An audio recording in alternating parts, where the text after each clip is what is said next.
Pernah nggak sih kamu ngerasa susah banget buat maafin seseorang? Nah, kali ini kita bakal bahas sebuah ide yang jujur aja radikal banget soal pengampunan. Sebuah konsep yang mungkin bakal menantang cara kita memandang hubungan antar manusia. Oke, jadi begini alurnya. Pertama, kita cari tahu dulu kenapa sih maafin itu susah. Terus kita bakal kenalan sama aturan kuno yang kayaknya nggak masuk akal. Abis itu kita bedah gimana cara prakteknya, step by step. Dan di akhir kita bakal lihat hadiahnya, kebebasan yang luar biasa yang nunggu kita di sana. Yuk kita mulai. Oke, bagian pertama, dilema pengampunan. Coba deh kita jujur sama diri sendiri. Ada satu kebenaran yang kita semua tahu, ngampunin itu susah banget.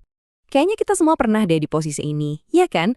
Mau kita yang bikin salah atau kita yang disakitin, rasa sakitnya itu nyata. Pertanyaannya, kenapa ya proses buat memaafkan itu rasanya kayak nanjak gunung yang curam banget?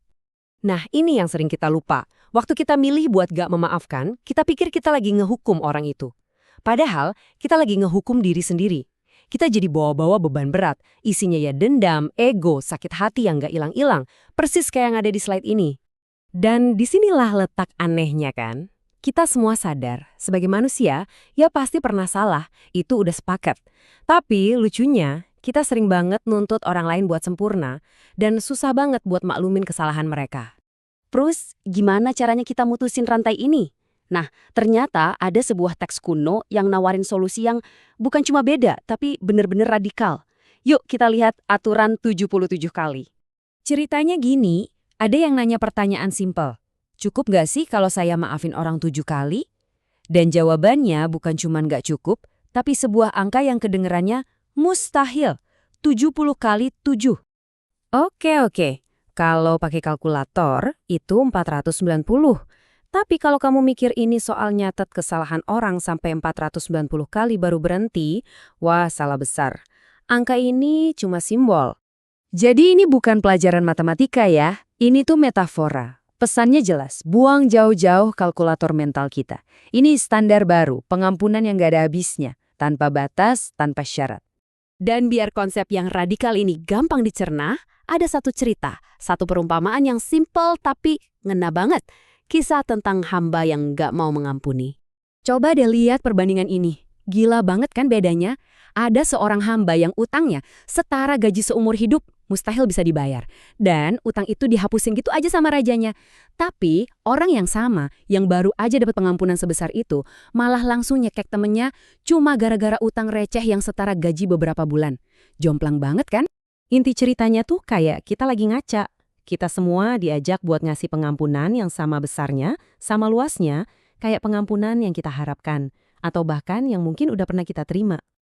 Oke, teorinya keren. Tapi prakteknya, tahu kita harus maafin itu gampang. Tapi gimana caranya pas hati masih ngerasa sakit? Nah, sekarang kita bedah prosesnya. Kunci pertamanya ada di sini. Kita harus ubah cara pikir. Memaafkan itu bukan perasaan yang tiba-tiba datang pas kita lagi santai. Bukan. Memaafkan itu keputusan sadar. Sebuah komitmen. Kita mutusin buat mulai jalan, bahkan kalau perasaan kita masih ketinggalan di belakang. Nah, perjalanannya itu ada 4 tahap. Pertama, membuka diri.